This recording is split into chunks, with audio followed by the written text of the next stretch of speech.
Hi guys, welcome back to a new video here on Be My Bride. We hope you had a fabulous Christmas and New Year. Today we're going to start off with a video all about Sophie's wedding because we realised that we've obviously shown you Sophie's wedding video and like behind the scenes, but we've not really had a chat about it, have we? And it's pretty much what this channel's all about. Yeah, exactly. So I'm going to pass over to Soph, and Soph's going to talk about the best bits and what she felt worked really well, and anything that you potentially like not change because you're never gonna do it again, but you know, any tips for future brides. So what would be your overall like best decision that you made, do you reckon, for the wedding day? Oh gosh, best decision. For me, and it's quite a personal one, would be the church, I think. I'd always really wanted to get married in the church. I was just so pleased that my like childhood dream came true, because it was a church that I had known, like, that I wanted to get married there for my whole life. So yeah. I'm most pleased about that, and it had special meaning because it's where Matt's grandparents got married as well. And because it was quite local, it was nice because I felt like all our guests were easily able to come. There wasn't an excuse of travel or anything like that. So would your tip be like to say to people to just spend a lot of time considering the place that they... Yeah, but and obviously I think having a wedding like abroad is a lovely idea as well. So she's got to say that because she knows that I'm probably going to end up going around. I do, and I just think I didn't want... I was so set on the church that was why I wanted to get married in the UK. But if I didn't have that, I think I probably would have looked abroad as well. I'm quite funny that the place that you get married, I think, has to be really beautiful. Yeah. And I think you can get that in a church. And outside of a church, it's really difficult to find venues in the UK that have that same vibe, exactly. And so I think that is probably why, if I wasn't getting married in a church, I would have thought about abroad. I didn't want to get married in like a conference room, which a lot of hotels, I think, feel like. That's what we were quite shocked at when we looked around places. Like, even before either of us were engaged, we went to some really beautiful hotels in our area, but the actual wedding room was quite conference-like, exactly. Yeah, you don't want it to feel like a work do. Yeah, and that's why I think barns have really taken off, because they don't feel like a conference room. They do feel like something that's a bit special. But that wasn't the vibe I wanted to go down. I didn't want the like kind of country, rustic vibe. That wasn't what I wanted to say. If you were to give advice to someone like looking for a church, do they have... Like, I don't personally go regularly to church, so if I wanted to get married in a church, where would I even start? I don't actually know I guess you'd have to like go to your local church. I'm Catholic, so I know it's slightly... I think it is a little bit stricter than it is in non-Catholic churches. Yeah. So I had to have like an affiliation to the church. Okay. Which I had because that was the church that I'd gone to the primary school of, and I made my first Holy Communion there. So I'm not quite sure if you're not Catholic if you can just choose any church. Yeah, I think you have to like go to the church quite regularly beforehand. But yeah, so, and there were a few things we had to do because I'm Catholic and Matt wasn't. Like, we had to go and see a bishop, had to go and see a priest to get loads of forms sent off to the bishop to give us permission. But I don't know whether they're as strict about that if you're, again, not Catholic. Yeah. And so what about flowers in the church? Because I remember when when we were getting closer to the big day, we were thinking, or Soph was debating whether to get loads of flowers and spend a little bit more money on flowers in the church, but then do you only have those during the ceremony, or do you take the flowers to the main venue? What were your final thoughts? Flowers in the church was a really big debate for us, because I didn't want to get married in a completely empty church, but at the same time we were only in the church for half an hour or 45 minutes. Yeah. It seems so much money. We were, but the guests were there a little bit longer. Yeah, okay, I suppose they were there for an hour or so. But it's such a lot of money. Like, it was going to cost us an extra I think it was nearly an extra £2,000 to have the flowers in the church, and then I didn't want to leave them there, so we would have had to pay for somebody to come and pick up flowers and take them to our reception venue. Yeah. And the most churches will have some flowers. So I spoke to the lady who organised the flowers at our church and just told her my colour scheme. So we did have some flowers there, but we didn't have flowers on the pew ends.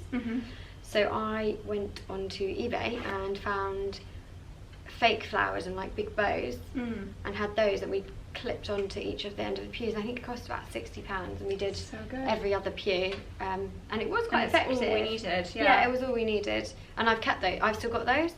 Matt actually said to me the other day, "What are we doing with these?" And he was like, "Should we just like sell them or bin them?" And I was like, "You could start like a wedding rental company." Yeah. Well, I actually kept them and thought, well, my sister might want them when she gets married, or my brother-in-law, whether he would want them. So Yeah, we didn't throw anything like that away, which is nice. So do you have anything that you would change about the church part of your wedding, or any minor regrets?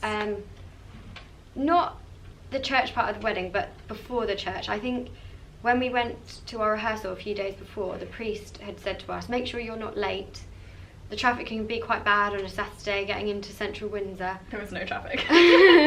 And Matt had said to me, make sure you're not late. And I think, obviously, I knew he would be a bit nervous about it, so I didn't want him to be waiting for me. And because the priest had said that, in the morning, I was so set on getting to the church on time. Yeah.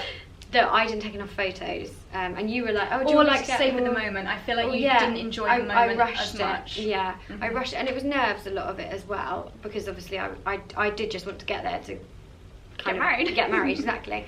But I do regret that I didn't get many photos before we went into the church, so that I didn't have any of my family without Matt in them, which would have been nice to take before we got married.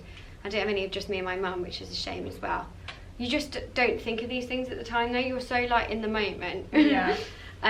But my best bit of the day was, this is so like cheesy, but it was seeing Matt, because I was so nervous. And then the minute I saw him, I could just feel all the nerves just go. Yeah. Because I was like, this is what, like, when you were walking down the aisle. When I was walking down the aisle, I was so nervous. But then as soon as I got to the front of the church and I saw him, I relaxed, because that was the moment that I'd been nervous about. So I'd got that bit out of the way. Cute. Yeah. So if you were to change anything, would you say that you would just like tell yourself to chill out during the minutes before? Yeah, I think so. That's so hard to say that though, because you will be nervous the morning of your wedding. But I do wish I had just kind of given myself a bit of a shake and been like, it's gonna be okay. You're gonna make it to the church on time. They're not gonna like not let you get married because you were 2 minutes late. Yeah. Because you took some extra photos. So I kind of, do wish I'd been a bit better about that. And actually the result of us kind of hurrying out of the hotel was that we actually got there too early. We were. So we had to do another lap in the car. We were like, we're too early, go again, which was funny. But did that enable you to like breathe a little bit and like chill out a bit more, or were you just ready to get going then? What was quite funny about that was I saw one of our guests that was, probably because I was too early, I saw them go into the church. So I was panicking more that, is she going to make it into the church before, because I saw her parking up. So I was like, is she going to make it into the church before me? So I was then thinking about that, rather than thinking about what I was about to happen, which was good in a way. And some of my favourite photos of the day are when I was getting out of the car. My sister, my maid of honour, helped me out of the car. I think that's a really nice moment. That's so true. Yeah, there was a couple of other things I regretted about the church, which were how quickly I walked down the aisle. Everyone always says that, don't they? Like, brides always go too quickly. Far too quickly. My dad... Did you practice your walk? No. Yeah, maybe that's a tip. Practice your walk down the aisle. And I also said my vows too quietly. A lot of guests said that they couldn't hear. A lot of the guests. No. Matt did, because it was being picked up on the video, but I didn't. Oh, okay. But then even so, it wouldn't have been picked up on the day. You're not a hugely loud person anyway. No. I feel like if you were shouting them, it wouldn't have been very you. And also because what you're saying is so like, well, it's important. And also there were a lot, I wanted to get it right. I didn't want to make a mistake. So I was concentrating so hard on what I was saying. I wasn't thinking about how loudly I was saying it. So would you practice them? Would you have... It's hard, because I think if you practice your vows too much, you're just going to get yourself more nervous. You don't want to be robotic and like scripting them. Exactly. And they were like the traditional church vows, so they were like quite mouthy vows. Yeah. Oh my goodness. And what about photos in the church? Did you get all the photos that you wanted? I'm quite happy with the photos in the church. I know my mum commented that she wasn't in that many in the church, but I think it's because a lot of the photos were taken of our guests before the bridal party arrived, and my mum obviously wasn't there. Yeah. And then once we arrived, the photos are mainly of me and Matt, and there were a few of the bridesmaids and the ushers because they were on the front row, but my mum was the row behind, so there aren't that many of, and they obviously didn't want to be, the photographer wasn't able to get to my mum because they didn't want to interrupt her service. They were really fantastic. They were very like subtle. They got all the shots but without getting in the way, which was really good. I was really pleased with the photographer.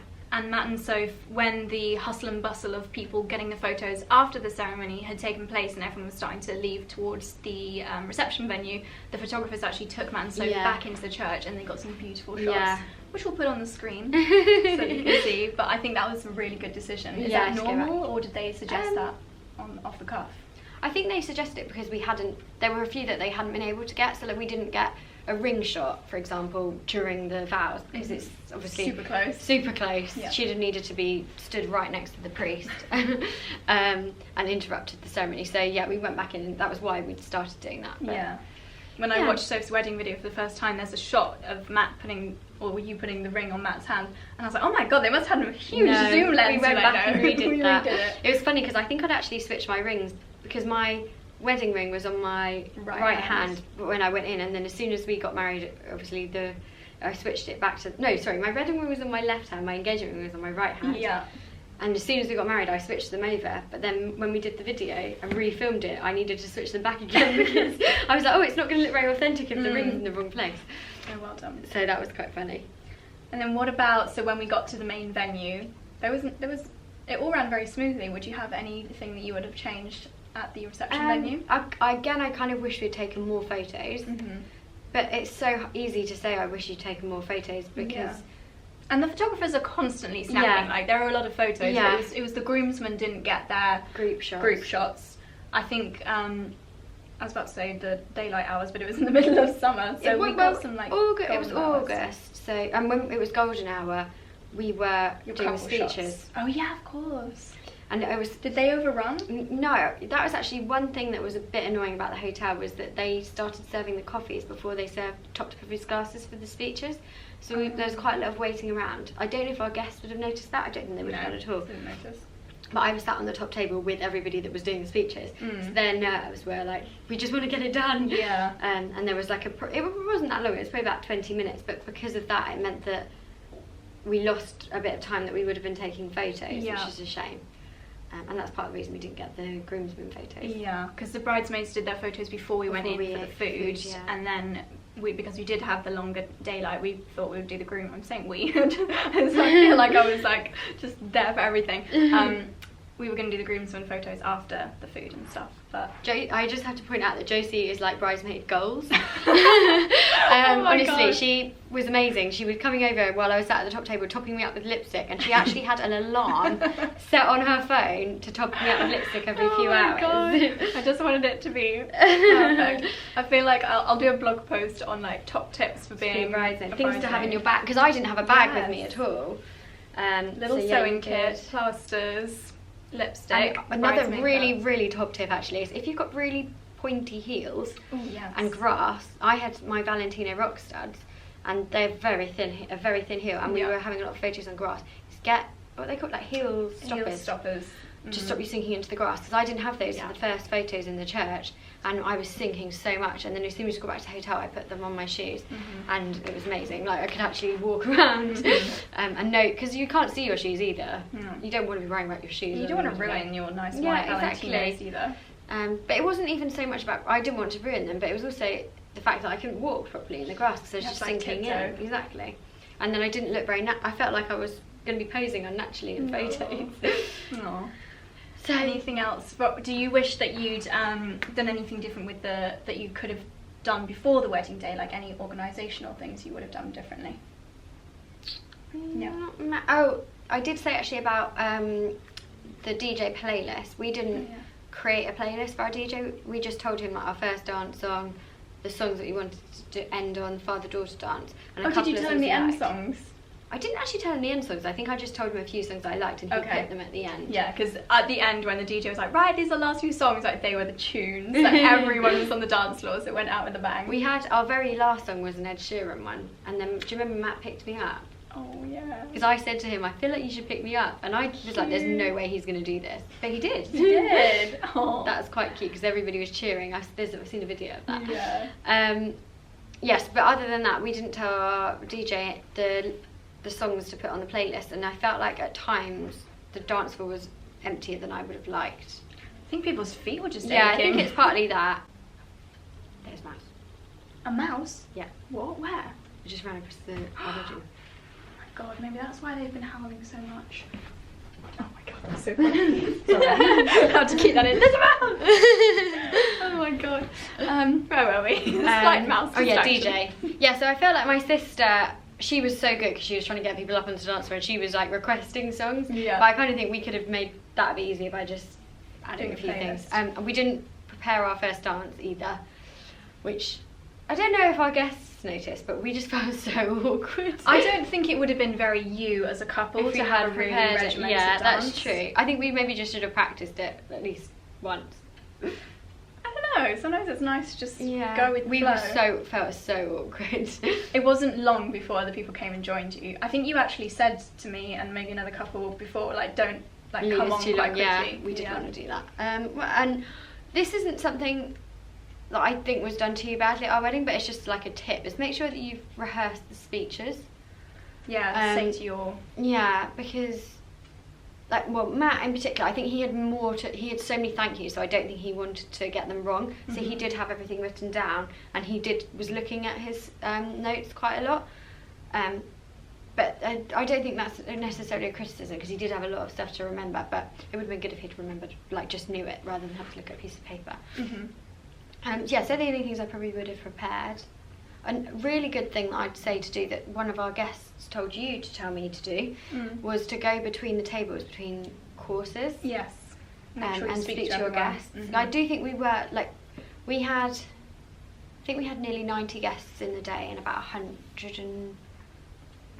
God, I don't know how many in the evening, maybe 120, 130 in the evening. In the evening. So it's obviously not the easiest to speak to that many people when you don't have that long. We did a receiving line, so we said hello to every single guest. Yeah, I like that. It's a good tradition. Yeah, the only thing was we had to rush it quite a lot because we were already a bit behind on time by that point. But we didn't need to do anything more than just say hi. Yeah. And thank you for coming. So that's pretty much what we did. But then I went between the tables when we had a break between courses, and I just like sat down and spoke to each of the tables. So I'm so pleased I did that, because it gave us a little bit more time. And I guess otherwise you're sat on the long table with the people that you spend most of your time with anyway, like your mum and dad, and obviously your husband. You can talk to them anytime. Exactly. Whereas it's nice to go around and speak to people. We also put on our tables quizzes.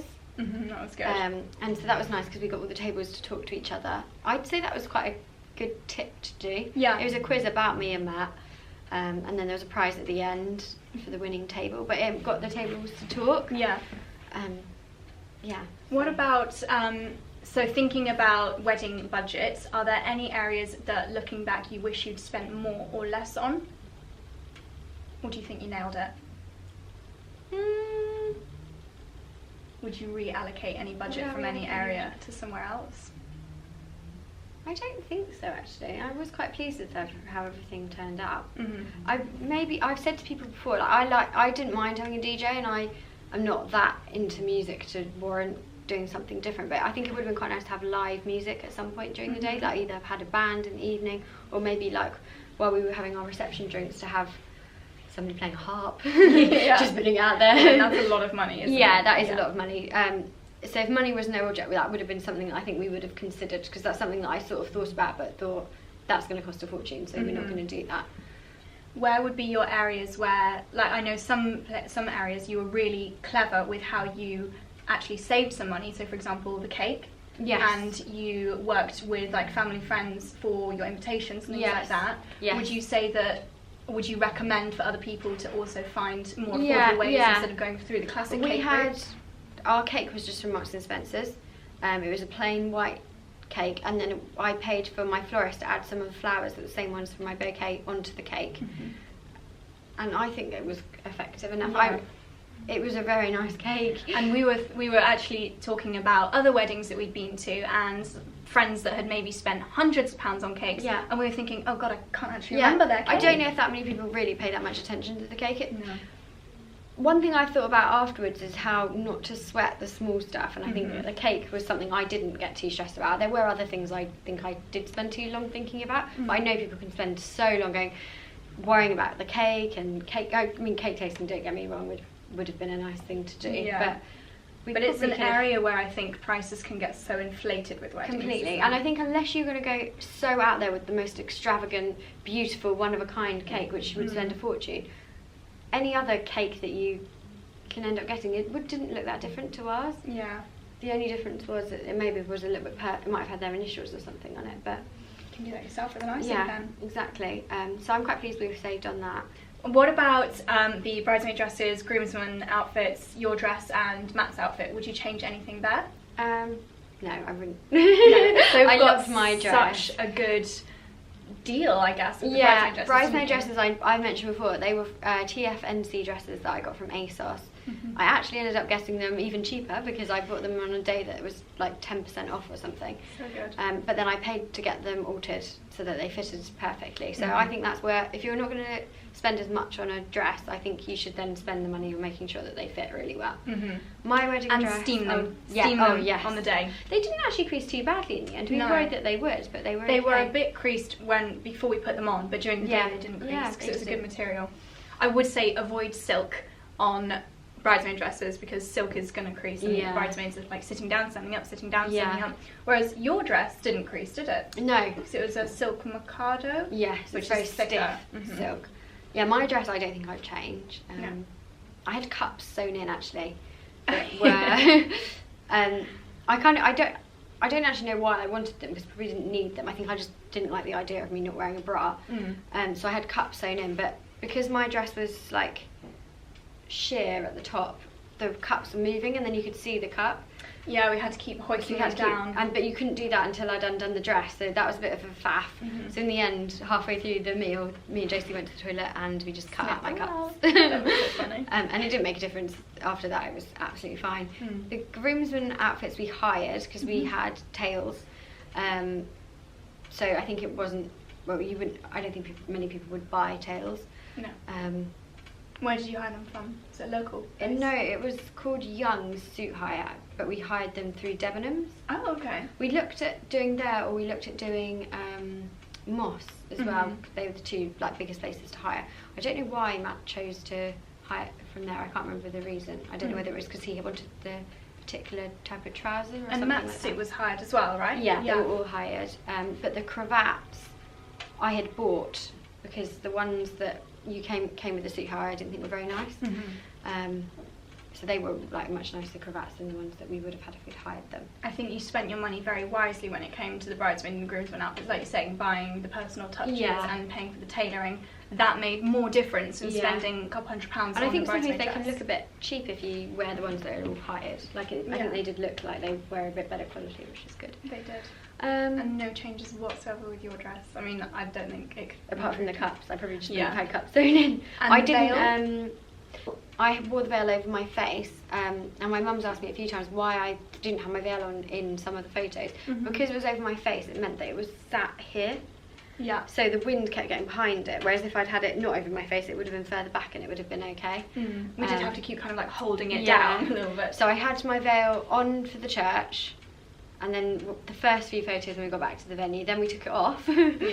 And I didn't have it on while we were eating, and then I put it back on and I put it lower when we did the couple shots, and then took it off again. So maybe I should have just not worn it over my face, and then it would have been easier. But it was a cathedral length veil, so even if I hadn't taken it, I think I probably would have wanted to take it off because it was just so long. People would have been treading on it and then been holding it back. I didn't pin back my dress either, which a lot of people do when you're dancing. I had a bustle, I think that's what it's called, where you can clip the dress up. But because mine was a very thick material, I thought it didn't look right when it was bustled, so I just wore it down the whole time. It was really fun to dance with. So. Swishing it around. Exactly. Oh. It was a perfect day. Yeah. Anything else to add, darling? I don't think. Do you think there was anything else that we? What was your highlight from the day? Oh my goodness, I think the church ceremony as well, because it was just so true to you and Matt as a couple, and. I was looking at Matt's face the whole time. I get very emotional. I could cry now thinking about it. I love love. I love seeing people in love. And just how true to you the church ceremony was, and how much love there was in that room. That for me, so cute. Oh my goodness. There's one photo that is one of my absolute favourites. We'll have to insert that as well. Which one? Where Hannah has her arm around you because it's just a moment. Keep it together. It's so cute. And literally, when you're walking down the aisle, you can see you're crying. Oh my gosh. My regrets, and one thing that I would change from that day is practice your crying face. Look in the mirror when you're crying, because I have not got an attractive crying face. And maybe for the bridesmaids, if you have any emotional bridesmaids, make sure they've got tissues in their bag, make sure they're wearing waterproof mascara as well as you wearing. It was actually more emotional than I think I thought it was going to be, because even my sister, she's got a heart of stone, but she was crying as well when just before we left to go to the reception. Everybody was crying. Oh my gosh. I think another thing about it being in a church is that it was just so powerful. Like, yeah, music it is. and everyone there. I, in a way, kept saying the week before, I was like, I've put so much more pressure on myself, the fact that it's in a church, and it was a big church. You could have a big dress, so it's perfect. Yeah, in some of the photos it looks a bit funny, well, not photos actually, in the video, it looks funny because it looks like the church is empty, because it was such a huge church. I think it's got a capacity of about 500, and we had 90, so there were like, some of the back rows were empty, but it was full. It just doesn't look it in some of the there's still pictures. a lot of people there. It's so magical. Yeah. So we hope you've enjoyed this video with top tips. On that note, actually, of tips, if you guys have got any questions for Soph, or me, although not a pro yet, let us know down below, and maybe if there's quite a few questions, we'll also put maybe a poll on our Instagram stories, then we could do a wedding Q&A video. That might be quite fun. Yeah. So any questions on planning that you want to send to me, or any questions on the actual big day itself, then send it to Soph. Let us know down below, and maybe we will do a Q&A, and of course, as always, let us know if you've got any video ideas you'd like us to chat about. I think that's everything, right? Yeah, that's good. Thank you for watching, and we'll see you in the next one. Bye. Bye. Soph's pregnant! I know, I can see it in there.